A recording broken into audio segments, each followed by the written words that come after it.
તો આજે આપણે આત્મપ્રેરણો અને અન્યોન્ય પ્રેરકત્વ એ બે ટોપિકનો ડિટેલ સ્ટડી કરશું. તો પહેલા આપણે આત્મપ્રેરણ સમજીએ. આત્મપ્રેરણ પછી અન્યોન્ય પ્રેરકત્વ સમજશું તો આપણને થોડું સહેલું પડશે. એટલે પહેલા આપણે આત્મપ્રેરકત્વનો અભ્યાસ કરીએ અને ત્યાર પછી અન્યોન્ય પ્રેરકત્વનો અભ્યાસ કરીએ. હવે આત્મપ્રેરણ એટલે શું? આત્મા એટલે પોતે અને પ્રેરણ એટલે પોતે પોતાનામાં જ પ્રેરિત ઈએમએફ ઉત્પન્ન કરે એને આત્મપ્રેરણ કહેવાય. કેવી રીતે? હવે હું એક કન્સેપ્ટ વાઇઝ સમજાવું તમને. સપોઝ આપણે એમ વિચારીએ કે ભાઈ મારી પાસે એક સોલેનોઇડ છે. આ સોલેનોઇડ સાથે હું એક બેટરી કનેક્ટ કરું છું, એક એની સાથે રિયોસ્ટેટ કનેક્ટ કરું છું. હવે આ રિયોસ્ટેટનું સ્લાઇડર છે, બરાબર? હવે રિયોસ્ટેટનું સ્લાઇડર કોઈ એક પોઈન્ટ પાસે હશે ત્યારે પ્રવાહનું કોઈ એક ચોક્કસ મૂલ્ય ઉત્પન્ન થશે. એ ચોક્કસ મૂલ્યનો પ્રવાહ એ આ સોલેનોઇડમાંથી પાસ થશે અને અહીંથી ફરીને પાછું રિટર્ન આવશે. હવે જો હું આ સ્લાઇડર છે એ સ્લાઇડરને આમ કર્યા રાખું સતત, એટલે એનો રેઝિસ્ટન્સ ઘટાડીને 0 કરું, વધારતા મહત્તમ કરું, પાછું ઘટાડતા 0 કરું, વધારતા મહત્તમ કરું, ઘટાડતા 0 કરું, આવું સતત કર્યા રાખું તો શું થાય? હું રેઝિસ્ટન્સ ઘટાડું એટલે પ્રવાહનું મૂલ્ય વધે. એટલે રેઝિસ્ટન્સ ઘટાડતા હું 0 કરું, પ્રવાહનું મૂલ્ય વધતા મહત્તમ થાય. રેઝિસ્ટન્સનું મૂલ્ય વધારતા મહત્તમ કરું ત્યારે પ્રવાહનું મૂલ્ય ઘટતા 0 થાય. એટલે પ્રવાહનું મૂલ્ય 0 થી મહત્તમ, મહત્તમ થી 0, 0 થી મહત્તમ, મહત્તમ થી 0 આવું થાય. હવે આપણને ખબર છે કે સોલેનોઇડના અંદરના વિસ્તારમાં ઉદ્ભવતું ચુંબકીય ક્ષેત્ર B બરાબર μ0 ni/L અથવા તો B બરાબર μ0 સ્મોલ ni અથવા તો μ0 ni/L હોય, જ્યાં L છે સોલેનોઇડની લંબાઈ છે. તો સોલેનોઇડની અંદર આ I માં ફેરફાર થાય એટલે સોલેનોઇડની અંદર જે ચુંબકીય ક્ષેત્ર છે એ ચુંબકીય ક્ષેત્રમાં ફેરફાર થાય. અહીંથી I પ્રવાહ વહેશે એટલે સોલેનોઇડના અંદરના વિસ્તારમાં છે એવી રીતે કંઈક ચુંબકીય ક્ષેત્ર રચાયેલું હશે. હું અહીંયા રિયોસ્ટેટમાં ફેરફાર કરીશ એટલે એનો અવરોધ બદલાશે. અવરોધના કારણે પ્રવાહમાં સતત ફેરફાર થશે. I માં સતત ફેરફાર થવાને કારણે B માં સતત ફેરફાર થશે. હવે B માં સતત ફેરફાર થશે એટલે આ ચુંબકીય ક્ષેત્ર છે એ ચુંબકીય ક્ષેત્રના કારણે ઉત્પન્ન થતી ચુંબકીય ક્ષેત્ર રેખાઓ આ સોલેનોઇડમાંથી પસાર થશે. એટલે સોલેનોઇડમાં પોતાની જ ચુંબકીય ક્ષેત્ર રેખાઓ પોતાનામાંથી જ પસાર થાય છે. એટલે કે સોલેનોઇડ સાથે કંઈક ચુંબકીય ફ્લક્સ સંકળાય છે, બરાબર? જો આ રિયોસ્ટેટને હું સ્ટેડી રાખીશ, કંઈ બદલાવીશ નહીં, તો શું થશે? આની સાથે સ્થિર ચુંબકીય ક્ષેત્ર સંકળાશે. એટલે કે સ્થિર ચુંબકીય ફ્લક્સ સંકળાશે, એમાં કોઈ ફેરફાર થશે નહીં.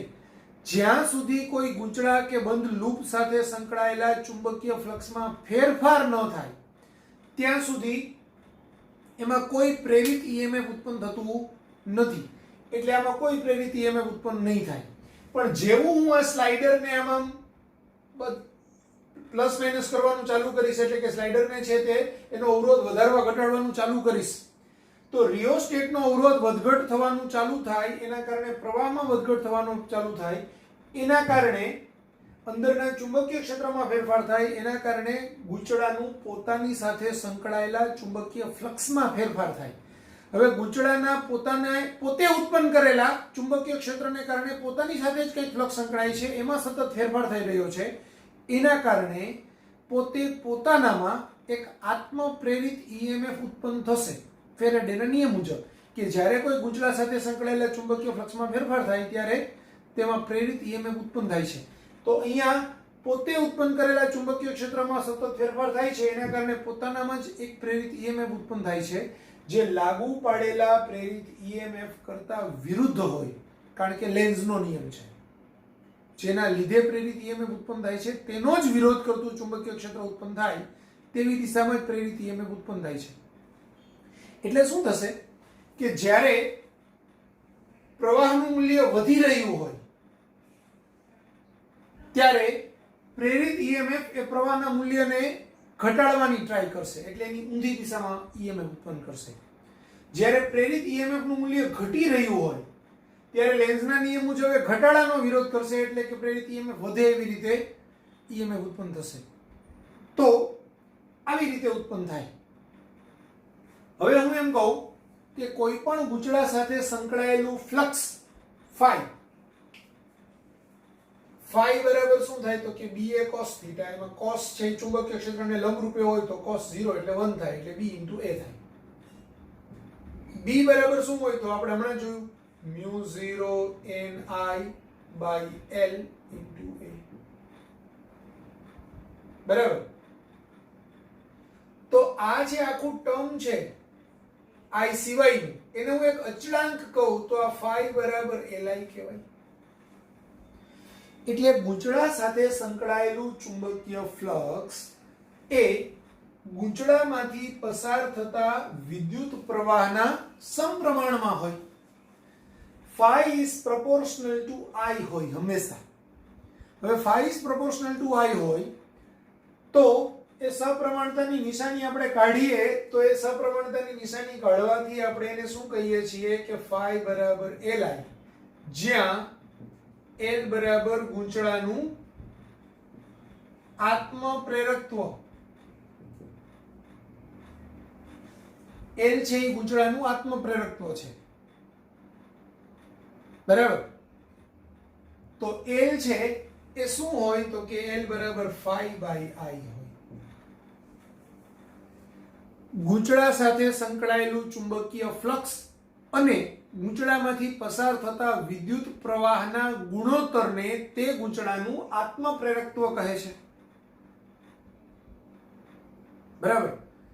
એને આપણે બીજા શબ્દમાં કહેવું હોય તો એમ પણ કહી શકાય કે ગૂંચળામાંથી પસાર થતા એકમ વિદ્યુત પ્રવાહ દીઠ, ગૂંચળામાંથી પસાર થતા એકમ વિદ્યુત પ્રવાહ દીઠ ગૂંચળા સાથે સંકળાયેલા ચુંબકીય ફ્લક્સને ગૂંચળાનું આત્મપ્રેરકત્વ કહે છે. કારણ કે જ્યારે I બરાબર હું 1 એમ્પિયર લઉં ત્યારે L બરાબર 5 હેનરી થાય. આત્મપ્રેરકત્વનો એકમ હેનરી છે. હેનરીને સંકેતમાં h વડે દર્શાવાય. જો I ની વેલ્યુ 1 એમ્પિયર હોય અને phi ની વેલ્યુ 1 વેબર હોય તો આત્મપ્રેરકત્વ 1 હેનરી છે તેમ કહેવાય. એટલે કે 1 હેનરી એટલે 1 વેબર પર એમ્પિયર.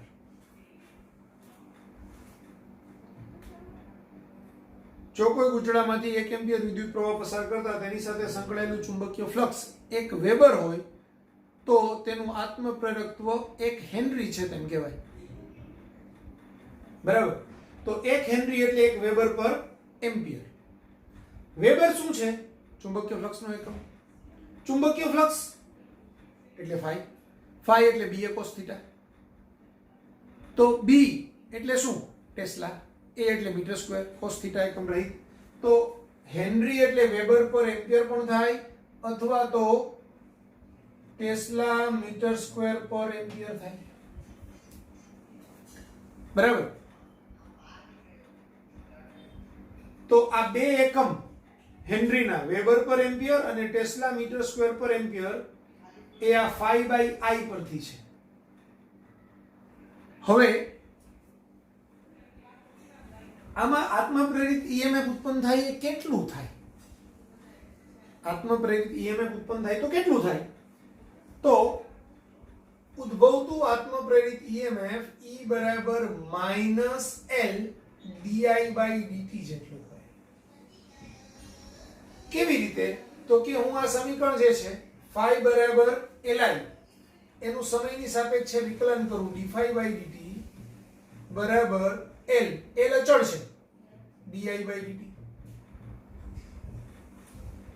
બંને બાજુએ ઋણ નિશાની વડે ગુણી નાખું તો d phi minus d phi by dt બરાબર minus l di by dt. હવે minus d phi by dt કોઈ પણ ગૂંચળા સાથે સંકળાયેલું ચુંબકીય ફ્લક્સ phi હોય તો ચુંબકીય ફ્લક્સમાં થતા ફેરફારના સમય દરના ઋણ મૂલ્યના એમાં ઉદ્ભવતું EMF હોય એટલે E બરાબર minus d phi by dt હોય તો minus d phi by dt ની જગ્યાએ હું E લખી શકું એટલે E બરાબર minus L di by dt થાય.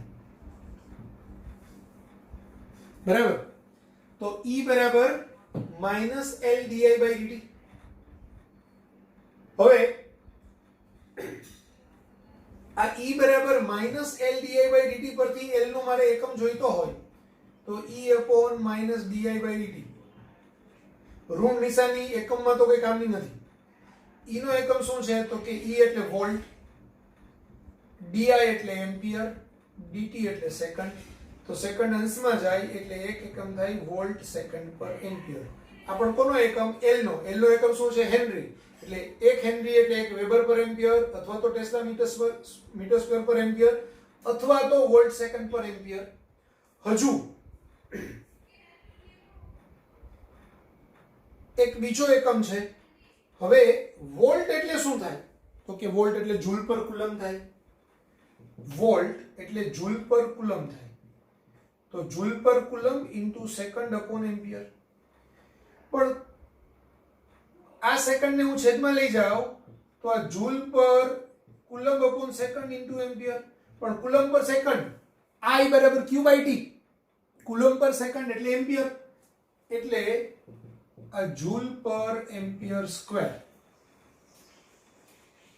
આ પણ એનો એકમ થાય જૂલ પર એમ્પિયર સ્ક્વેર.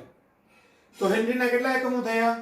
હેનરી એટલે વેબર પર એમ્પિયર, હેનરી એટલે ટેસ્લા મીટર સ્ક્વેર પર એમ્પિયર, હેનરી એટલે વોલ્ટ સેકન્ડ પર એમ્પિયર અને હેનરી એટલે જૂલ પર એમ્પિયર સ્ક્વેર. ખ્યાલ આવી ગયો?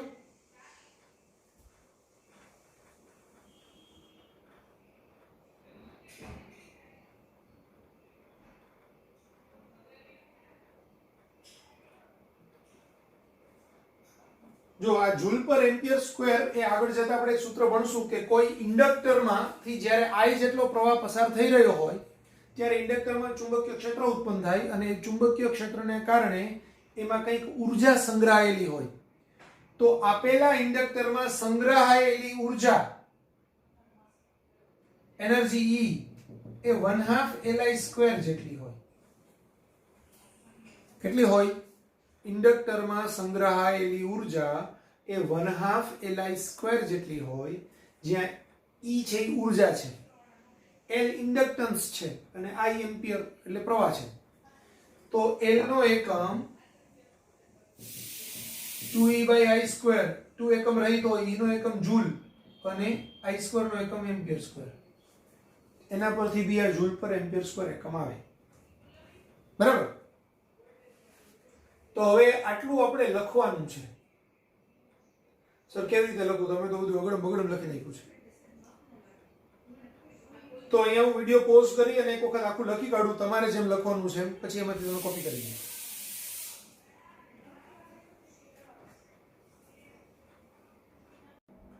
હવે જો તો આપણે આકૃતિ તો ઓલરેડી દોરીને સમજાવેલી છે. આકૃતિ હવે ગૂંચળા સાથે સંકળાયેલું કુલ ચુંબકીય ફ્લક્સ. અહીંયા એક વસ્તુ સ્પષ્ટ કરું. એક આટો હોય એટલે કે રિંગ તો એની સાથે સંકળાયેલા ફ્લક્સને સ્મોલ ફાઈ કહેવાય. હવે સોલેનોઇડની અંદર આપણે બાજુમાં n આટા વીંટાળેલા હોય તો એક આટા સાથે સંકળાયેલું ફ્લક્સ ફાઈ તો n આટા સાથે સંકળાયેલું ફ્લક્સ n ફાઈ.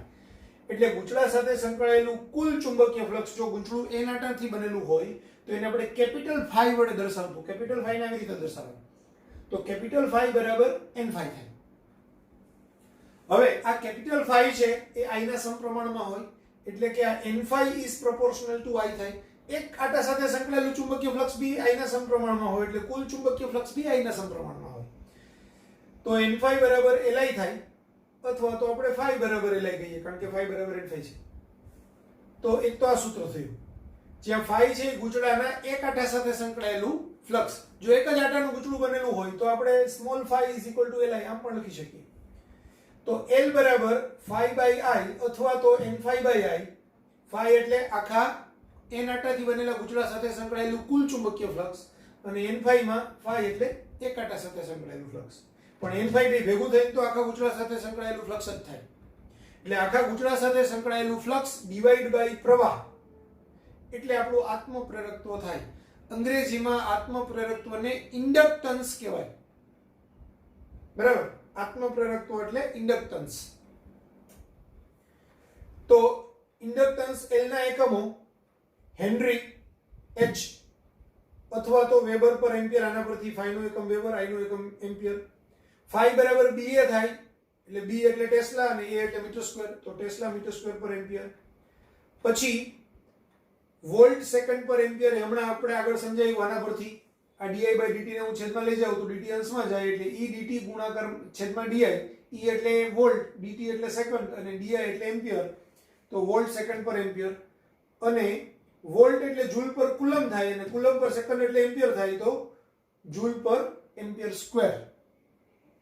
તો આપણા Henry ના એકમો થયા. હવે n phi બરાબર LI છે. બંને બાજુએ હું t ની સાપેક્ષે વિકલન કરું તો n d phi by dt બરાબર L di by dt. બે બાજુએ ઋણ નિશાન વડે ગુણી નાખું તો minus n d phi by dt બરાબર minus L di by dt. Minus n d phi by dt ને આપણે ગૂંચળામાં પ્રેરિત થતું EMF કહેવાય, એટલે E બરાબર minus L di by dt. એને આત્મપ્રેરિત EMF અથવા તો બેક EMF કહે છે. બેક EMF શા માટે કહે છે? કારણ કે એ હંમેશા જે કારણથી EMF ઉત્પન્ન થતું એનો વિરોધ કરે છે.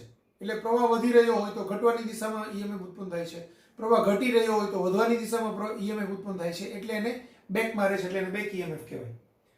આત્મપ્રેરકત્વનું પારિમાણિક સૂત્ર, તો પારિમાણિક સૂત્ર જૂલ પર એમ્પિયર સ્ક્વેર પરથી એકદમ ઈઝીલી મળી જાય. જૂલ એટલે ઊર્જાનો એકમ, ઊર્જા એટલે m1L2T-2 છેદમાં A2, એ અંશમાં જાય તો A-2, એટલે m1L2T-2, L1 નહીં, એ તો બળ થઈ ગઈ, m1L2T-2 A-2. બરાબર. પરિપથનો જે ઘટક આત્મપ્રેરકત્વ ધરાવતો હોય તેને ઇન્ડક્ટર કહે છે. પરિપથના જે ઘટકમાં આત્મપ્રેરકત્વ હોય એને ઇન્ડક્ટર કહેવાય. એટલે જે બી આવો ઘટક હોય સ્પ્રિંગ જેવો એને ઇન્ડક્ટર કહેવાય. બરાબર. ઇન્ડક્ટરને એનું આત્મપ્રેરકત્વ એટલે કે ઇન્ડક્ટન્સ હોય, જેવી રીતે રેઝિસ્ટરને રેઝિસ્ટન્સ હોય. બરાબર. પરિપથનો જે ઘટક વિદ્યુત પ્રવાહને અવરોધવાનો ગુણધર્મ ધરાવે છે તેને અવરોધ કહેવાય, એટલે કે રેઝિસ્ટન્સ કહેવાય. આ રેઝિસ્ટન્સ કહેવાય. બરાબર. રેઝિસ્ટર કહેવાય. અને રેઝિસ્ટરને એનું રેઝિસ્ટન્સ હોય તો રેઝિસ્ટરને રેઝિસ્ટન્સ હોય, એવી રીતે ઇન્ડક્ટરને એનું ઇન્ડક્ટન્સ હોય. હવે ઇન્ડક્ટરમાં પ્રવાહ વહેતો હોય તો E બરાબર -L di by dt. ઇન્ડક્ટરમાં પ્રવાહ વધતો હોય તો E બરાબર -L di by dt. વધતો હોય ત્યારે di by dt નું મૂલ્ય ધન હોય. di by dt નું મૂલ્ય ધન હોય એટલે આ ધન મૂલ્ય જ્યારે હું આ સૂત્રમાં મૂકું તો મને આ જ જવાબ આવે, E બરાબર -L di by dt. હવે di ની જે દિશા હોય તે આમ હોય, પ્રવાહની દિશામાં, તો માઈનસની સાઇન શું દર્શાવે છે કે EMF એની વિરુદ્ધ દિશામાં ઉત્પન્ન થાય. એટલે જ્યારે પ્રવાહ વધી રહ્યો હોય ત્યારે વિદ્યુત પ્રવાહ છે, આપણે EMF છે એ પ્રવાહની વિરુદ્ધ દિશામાં ઉત્પન્ન થાય. પણ ઇન્ડક્ટરમાં પ્રવાહ ઘટી રહ્યો હોય એટલે પેલા 5 એમ્પિયર છે, પછી 1 સેકન્ડ પછી એ પ્રવાહનું મૂલ્ય છે 4 એમ્પિયર થાય, અથવા તો 0.1 સેકન્ડમાં, પછી એનાથી ઘટે પ્રવાહ ઘટી રહ્યો હોય ત્યારે di નું મૂલ્ય નેગેટિવ આવે, એટલે di by dt નું મૂલ્ય નેગેટિવ આવે. તો di by dt ની કિંમત જ્યારે મૂકીએ ત્યારે માઈનસ di by dt મુકાય. તો આ સૂત્રમાં જ્યારે હું માઈનસ di by dt મૂકું આગળ માઈનસ છે એટલે માઈનસ માઈનસ પ્લસ થાય, તો E બરાબર L di by dt થાય.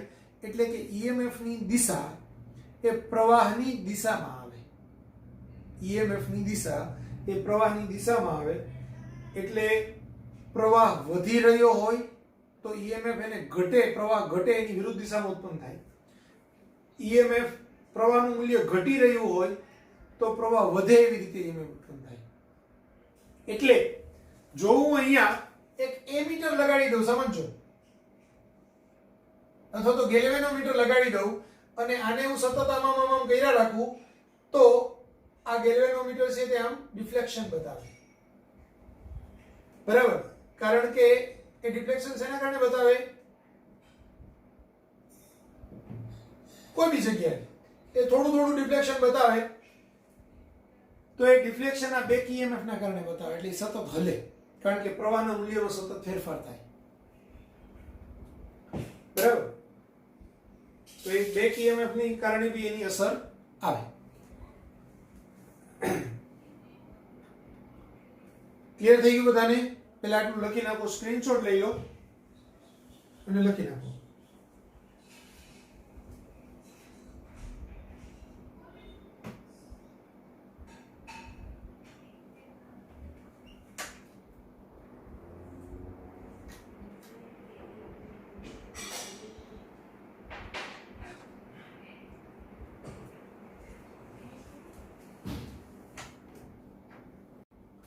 હવે ઇન્ડક્ટરમાં સંગ્રહ પામતી ઉર્જા તો U બરાબર 1/2 Li². આ ઓલરેડી આપણે ચર્ચા કરી ગયા. U કયો કે E કયો, એનર્જી માટે U સંકેત વાપરો કે E વાપરો ચાલે. તો U બરાબર 1/2 Li². પછી એક બીજું સૂત્ર છે કે ઇન્ડક્ટરમાં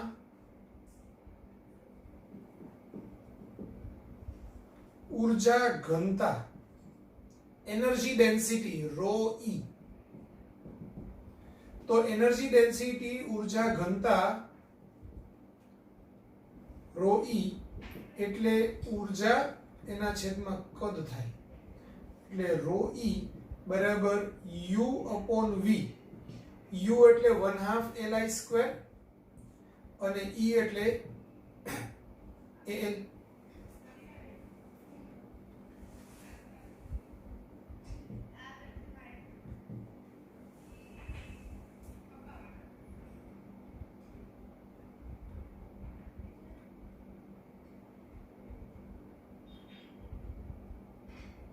હવે L નું સૂત્ર શું છે?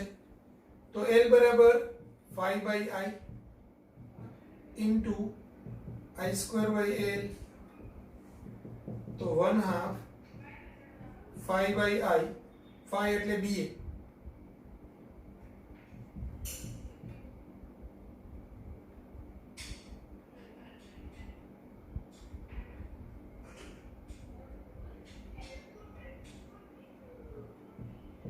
I²/L, तो I cancel, BI/2L. હવે ઇન્ડક્ટર ની અંદર ઉદ્ભવતું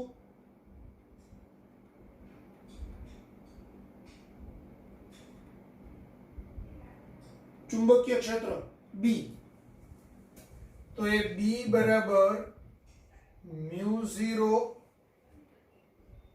I, sorry, μ0 Ni/L.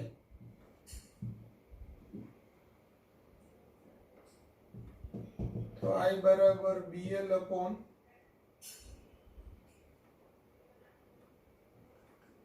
μ0 N અને આ N phi એટલે NBA. તો આ NB upon 2L અને I ની વેલ્યુ BL upon μ0 N થાય. ILL કટ થઈ જશે, NN કટ થઈ જશે, એટલે આ B²/2 μ0 થાય. તો ઊર્જા ઘનતા ρe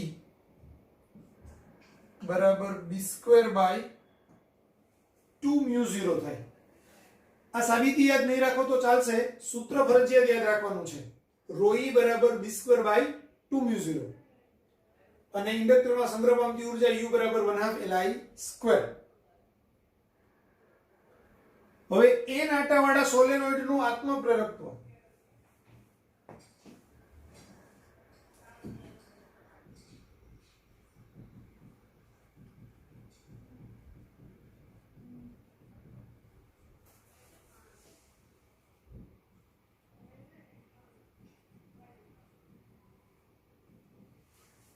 n આટાવાળા સોલેનોઇડનું આત્મપ્રેરકત્વ. તો સપોઝ હું એમ કહું કે ભાઈ આ એક સોલેનોઇડ છે,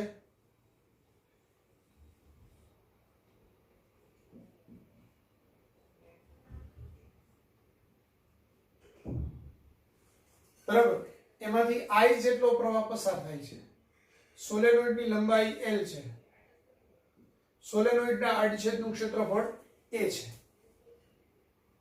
તો આપણે એનું આત્મપ્રેરકત્વ શોધવું છે અને એની અંદર આટાની સંખ્યા n છે. તો સોલેનોઇડ માં ઉદ્ભવતું ચુંબકીય ક્ષેત્ર, જો આ જે હું રીત શીખડાવું છું એ રીત જનરલાઇઝ્ડ છે, એટલે જુદા જુદા કેટલા બધા કેસની અંદર આ એક જ સરખી મેથડથી આપણે આત્મપ્રેરકત્વ અને અન્યોન્ય પ્રેરકત્વ શોધશું. દરેક કેસમાં પહેલા B શોધવાનું, પછી phi શોધવાનું અને પછી phi by I કરો એટલે L મળે. બરાબર. તો સોલેનોઇડમાં ઉદ્ભવતું ચુંબકીય ક્ષેત્ર B બરાબર μ0 ni, એટલે કે μ0 ni by L, પરિણામ 1. હવે સોલેનોઇડમાં ઉદ્ભવતું ચુંબકીય ક્ષેત્ર B બરાબર μ0 ni by L, સમીકરણ એક આપણે રાખી દીધું. સોલેનોઇડ સાથે સોલેનોઇડ એક આટા સાથે સંકળાયેલું ફ્લક્સ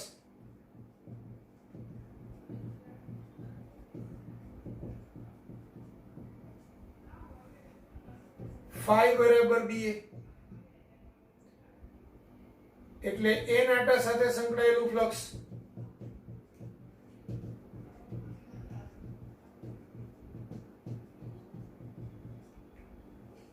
કેપિટલ phi બરાબર n into phi બરાબર nba. હવે આ nba માં b ની કિંમત મૂકી દઉં તો n, b ની કિંમત μ0 ni by L into a, એટલે આ μ0 n square ia by L થાય. હવે આત્મપ્રેરકત્વ L એટલે કેપિટલ phi by I થાય, અથવા તો n phi by I થાય, અને n phi એટલે μ0 n square ia by L upon I. આ I કટ થાય એટલે આપણું સૂત્ર આવે μ0 n square a by L, જ્યાં L એટલે સોલેનોઇડની લંબાઈ,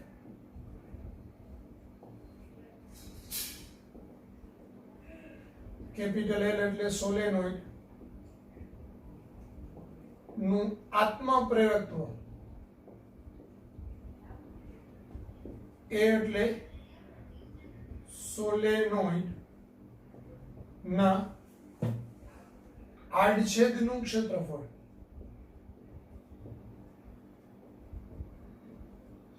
અને n એટલે આટાની સંખ્યા.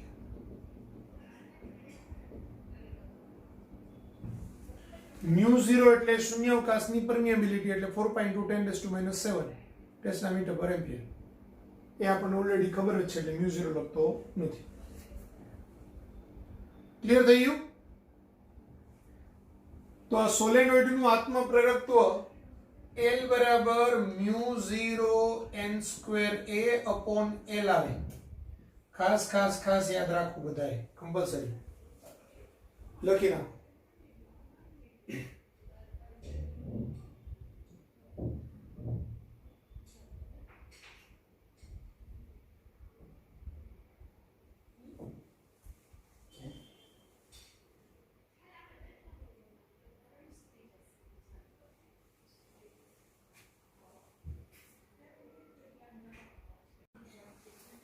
હવે સોલેનોઇડનું આત્મપ્રેરકત્વ L નું આપણે હમણાં જ સૂત્ર જોયું, μ0 n square a by L.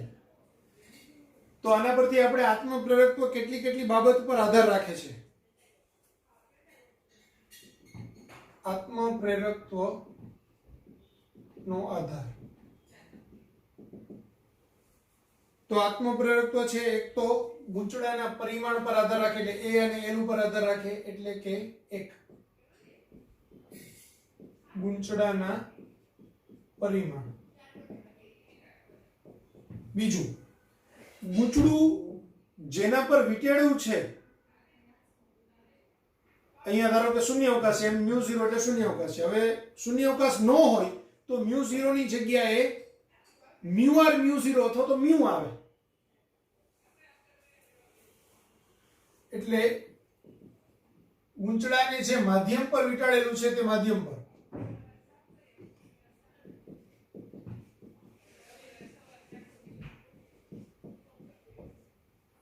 વીંટાળેલ છે તે માધ્યમ પર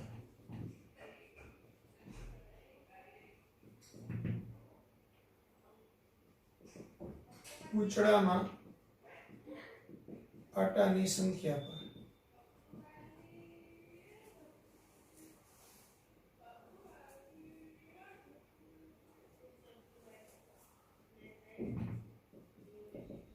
ગૂંચળાના આકાર પર આ ચાર વસ્તુ પર આધાર રાખે. પરંતુ ગૂંચળાનું આત્મપ્રેરકત્વ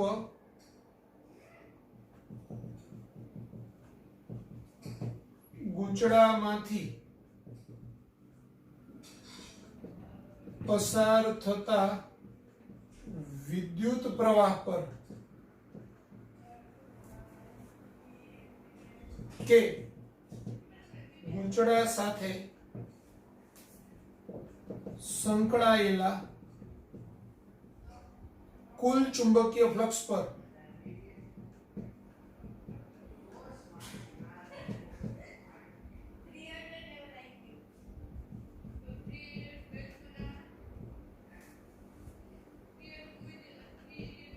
આધારિત નથી. ગૂંચળાનું આત્મપ્રેરકત્વ એ ગૂંચળામાંથી પસાર થતા વિદ્યુત પ્રવાહ પર કે ગૂંચળા સાથે સંકળાયેલા ચુંબકીય ફ્લક્સ પર આધારિત નથી.